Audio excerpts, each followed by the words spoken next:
Olá pessoal, bom dia, boa tarde, boa noite, agora depende do horário que você vai estar assistindo aí. Como a gente comentou na última aula, essa aula seria gravada, né? Porque no dia da aula online mesmo, né? A aula ao vivo, a gente vai receber o professor Thomas Rureal, que vai falar sobre o modelo de limite sensorial, né? Que encaixa bem na proposta do curso e acho que é um excelente encerramento. Contudo, eu gostaria de fazer essa aula bem resumida, né?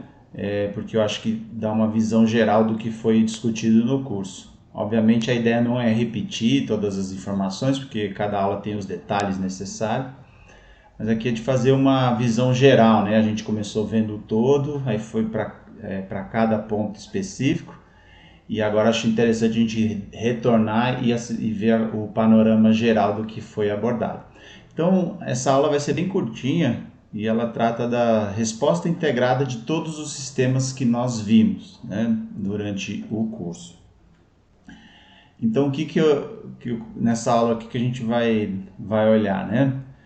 A gente vai tentar pegar tudo que a gente viu e integrar o que acontece durante o exercício agudo, né? Na aula de introdução ao curso, eu deixei claro que o curso seria sobre respostas agudas, né? Então, basicamente, eu estou em repouso.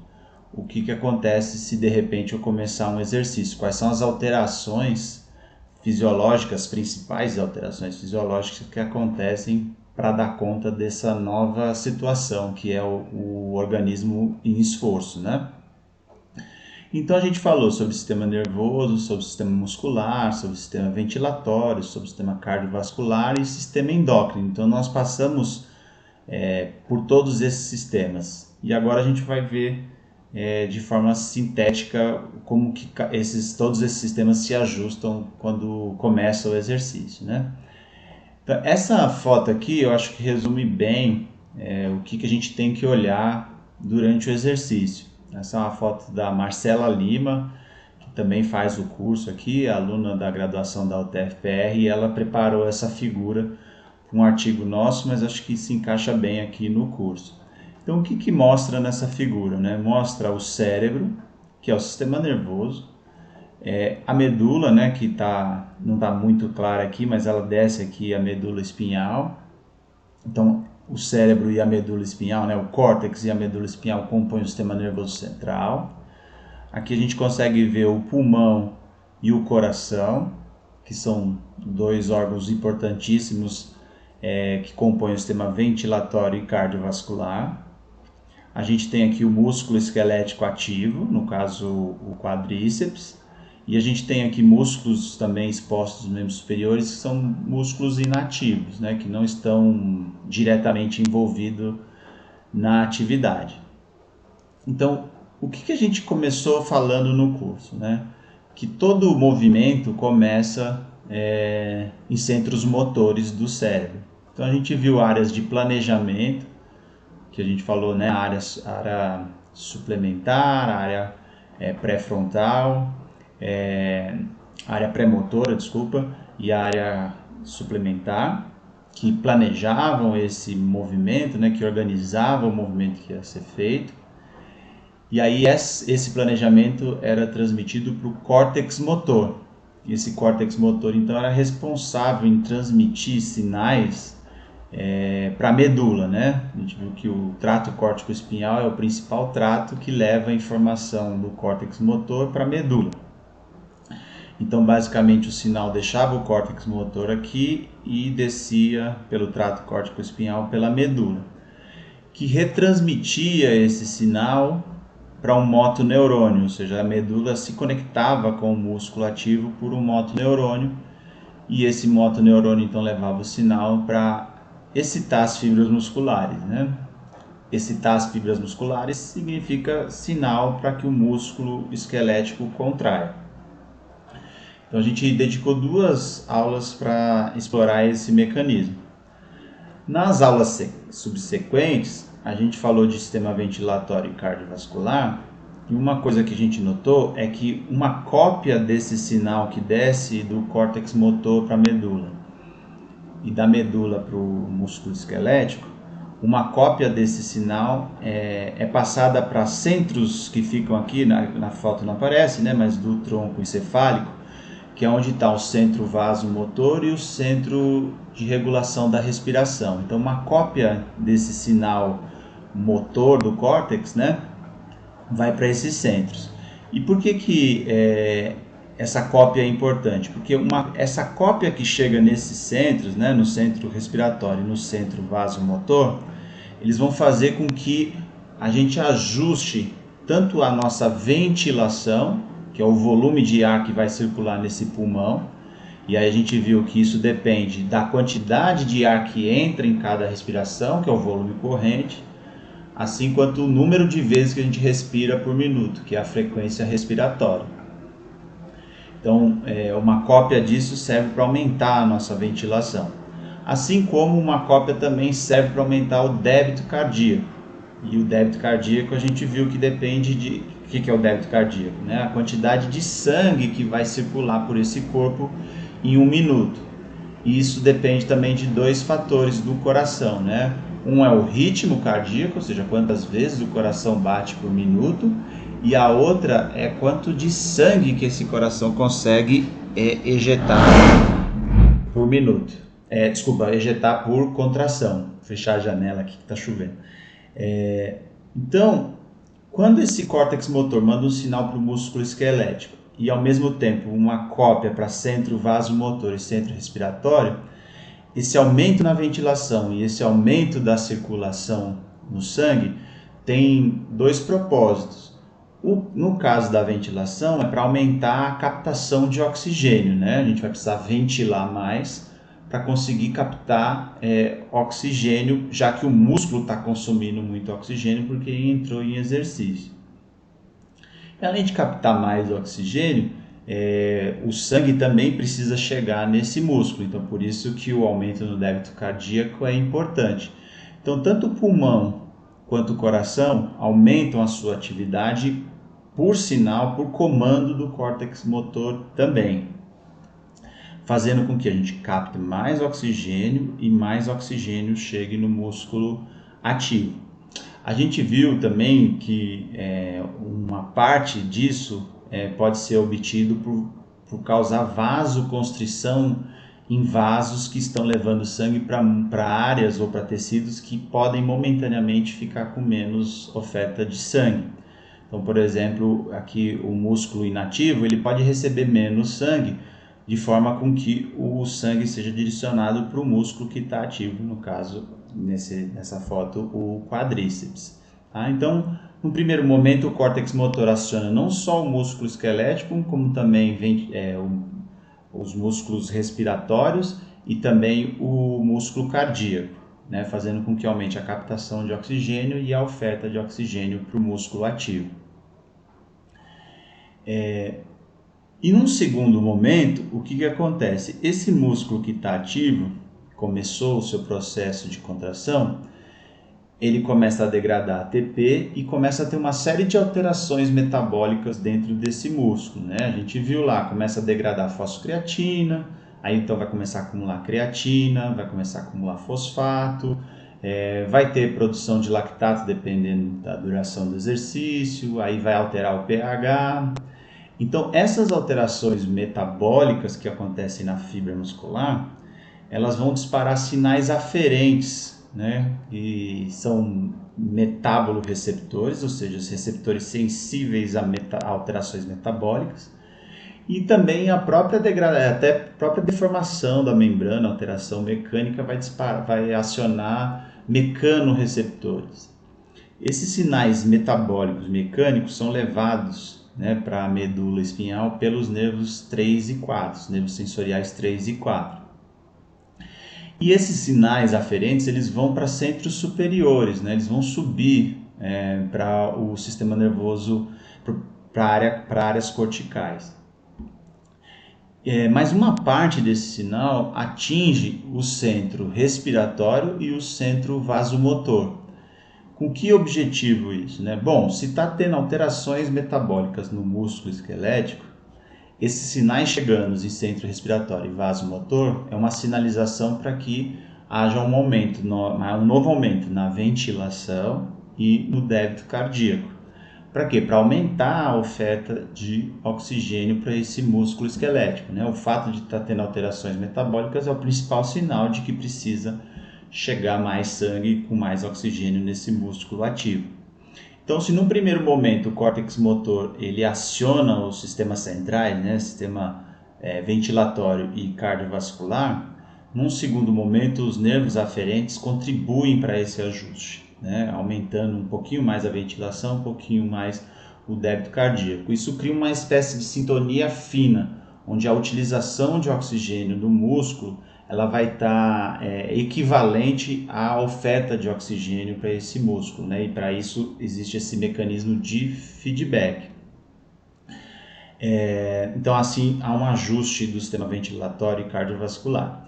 Só que esse mesmo caminho que as fibras aferentes percorrem, nervo tipo 3 e 4 para a medula e depois sobe para áreas corticais, uma cópia desse sinal atinge a área somatosensorial, que é a área do nosso córtex que interpreta as sensações, sinais sensoriais, né? E esses sinais eles vão dar uma ideia da intensidade da contração. Se essa contração estiver excessivamente alta, muito intensa, isso é um sinal de que talvez o seu organismo não consiga suportar por muito tempo esse exercício. Então, essa informação é passada ao córtex motor, que pode reduzir os sinais para que esse músculo contraia numa menor intensidade do que ele está contraindo naquele momento. Então, se por um lado as vias aferentes elas sinalizam que está precisando aumentar a captação e o transporte de oxigênio para esse músculo ativo, esses mesmos sinais também informam para que você diminua um pouquinho a intensidade para diminuir a utilização de oxigênio. Então, mais uma vez, contribuindo para esse ajuste fino, que é entre a utilização e a oferta. A gente viu também que no músculo há outros tipos de receptores, né? A gente viu os principais, o fuso muscular e os órgãos tendinosos de Golgi. O fuso muscular são sensíveis ao estiramento do músculo, enquanto que o órgão tendinoso de Golgi sensíveis à tensão, né, no tendão, né? Consequentemente, dá uma ideia da intensidade da contração muscular. Esses sinais também atingem a medula, são sinais aferentes que usam nervos sensoriais mais rápidos, os nervos sensoriais tipo 1 e 2, que transmitem a informação mais rápida do que o 3 e o 4. E esses sinais eles são interpretados na própria medula, na forma de reflexo, então é uma sinapse simples na própria medula. No caso dos fusos musculares, eles vão dar, se o músculo tiver um pouquinho mais estirado do que o necessário durante a contração, o sinal volta na medula, é retransmitido para intensificar a contração, né? Então, para que a contração seja aumentada.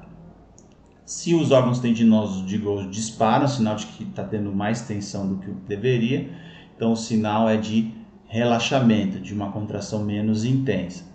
Então isso é feito a nível medular, ou seja, não é necessário que isso suba para centros superiores. Mas esse sinal também sobe para centros superiores, então uma cópia desse reflexo é transmitido em alta velocidade ao cerebelo, que pode fazer ajustes mais finos na contração para que o movimento seja feito também da forma necessária, né? Embora aqui a foto mostre o ciclismo, que são movimentos estereotipados, de baixa complexidade do ponto de vista de sequência de movimento, né? Uma repetição de movimento, se os movimentos mais complexos têm uma maior participação do cerebelo, como por exemplo a dança que a gente usou como exemplo na aula. E aí esse músculo esquelético ao longo do tempo ele vai contraindo, né?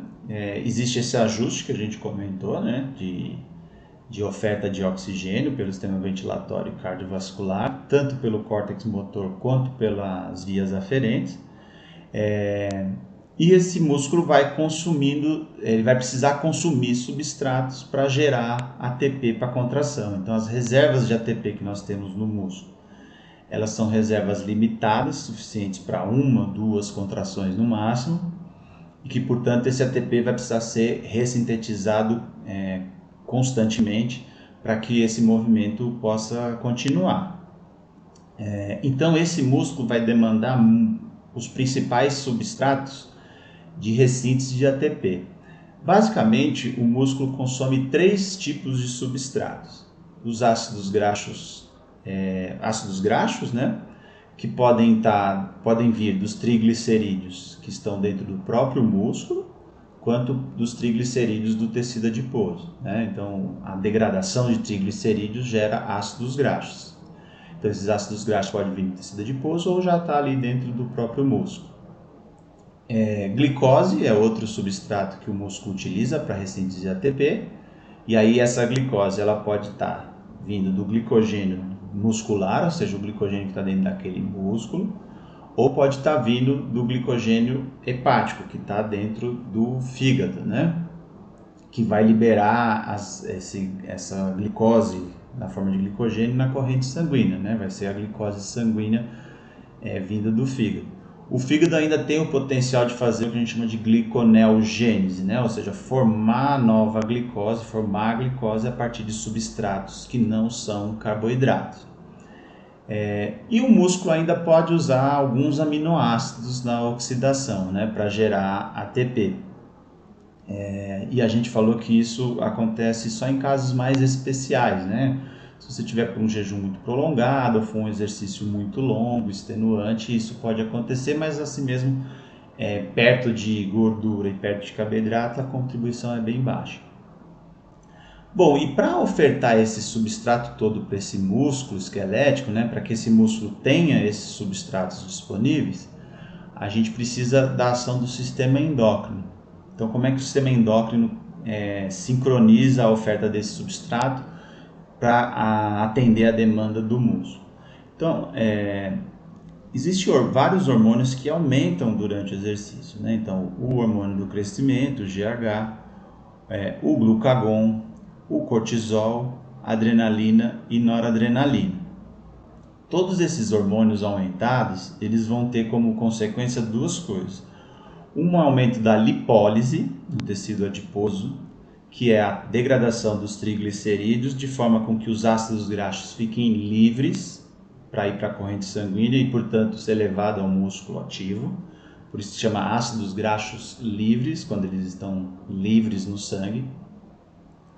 Então, esses hormônios vão atuar, né, mais especificamente GH, cortisol, adrenalina e noradrenalina têm potencial de gerar lipólise no tecido adiposo. Então, vai aumentar a oferta de ácidos graxos.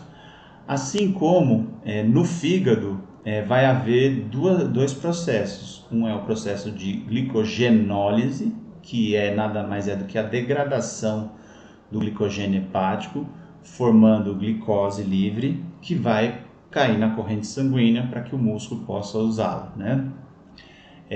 Assim como estimulando a gliconeogênese, que é a formação de glicose a partir de substratos que não são carboidratos.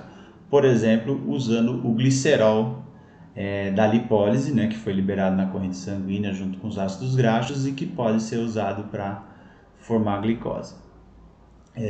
E aí, no fígado, né, os principais hormônios seriam glucagon, cortisol, adrenalina e noradrenalina. Então, esses hormônios todos vão aumentar durante o exercício. Além disso, quando todos esses hormônios aumentam, eles criam uma inibição da liberação de insulina. Então, vai haver uma queda na insulina do sangue durante o exercício, né? O que a gente viu que, apesar de haver uma queda da insulina durante o exercício, isso não prejudica a entrada de glicose no músculo ativo, porque o músculo ativo tem a liberação de cálcio, tem aumento da MPK, e isso tudo faz com que aumente o transporte de glicose para dentro da fibra muscular. Então, esses hormônios vão mobilizar substratos para ofertar para a fibra muscular, para que a fibra muscular possa ressintetizar ATP, né? E o que acontece além disso, né? Quando a gente contrai a fibra muscular, a gente contrai a fibra para gerar o trabalho, né? Que no caso aqui desse exemplo seria pedalar. Então, para que você crie trabalho, para que tenha execução de trabalho. Só que nós somos uma máquina, né? Nós seres humanos temos uma eficiência relativamente baixa, ou seja, de toda a energia que a gente libera, 20% é convertido em trabalho. Os outros 80% da energia liberada, ela é perdida, ela é na forma de calor. E aí o calor gerado vai aumentar a temperatura corporal, né? Tem o potencial, né, para aumentar a temperatura corporal. Ou seja, a nossa temperatura central é na faixa de 37 graus. Então, se a gente está produzindo calor, vai acontecer que esses 37 graus ele tem um potencial de aumentar. Isso não acontece. Por que a gente não superaquece durante o exercício? A gente até aumenta um pouco, mas nada tão problemático, a não ser em ambiente muito quente, estiver muito desidratado. Justamente porque quando a gente começa a produzir mais calor, a gente aciona mecanismos para dissipar esse calor, para perder esse calor para o meio ambiente. E como que isso é feito?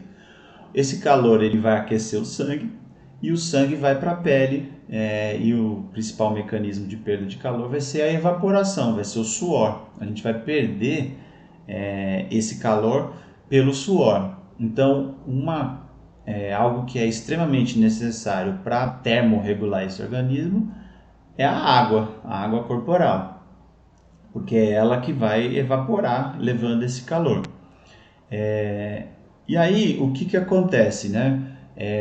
Como a gente vai ter uma perda de água significativa pelo suor, é interessante evitar a perda de água pelos rins, né? Já que perder água pelos rins não teria muita utilidade durante o exercício. Então, o que acontece?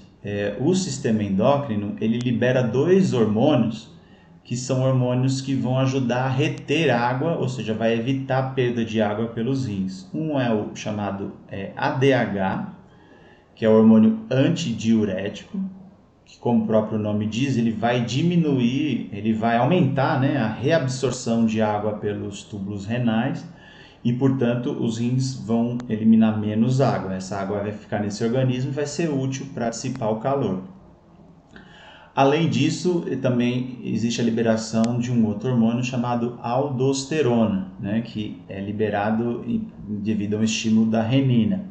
A aldosterona é um hormônio que aumenta a reabsorção de sódio nos rins. E aí o que acontece? Quando você reabsorve sódio, por osmose, você também reabsorve água. Então esses dois hormônios juntos vão diminuir a produção de urina e, consequentemente, diminuir a eliminação de água pela urina, né? Favorecendo então a retenção de água para que essa água seja usada de forma útil na termorregulação. Então, espero que essa síntese possa resumir um pouco do que a gente viu no curso. É claro que para cada ponto desse existiu uma aula, né, feita de forma mais aprofundada, mas esse é o grande cenário durante o exercício, né, de respostas agudas. Então, com isso, a gente tem, eu diria que 99,9% do curso concluído, e convido a todos e a todas a assistir a aula do professor Thomas Rureal, que é onde a gente vai, acho que vai ser bem interessante, que ele vai integrar com outros pontos que eu não abordei nessa aula hoje, né? Então, é isso. Então, oficialmente, muito obrigado por vocês terem acompanhado o curso até o final. Eu espero que tenha sido proveitoso, que tenha sido útil para vocês. Acompanhe aí o canal, né? Quem não é inscrito, se inscreve aí, porque a gente pode lançar outro curso, alguma outra atividade ou algum outro vídeo sempre que for possível. Tá? Também acompanhe a gente lá no Instagram para saber as novidades. Então é isso, pessoal. Muito obrigado. Fiquem bem aí. Até terça-feira. Um abraço.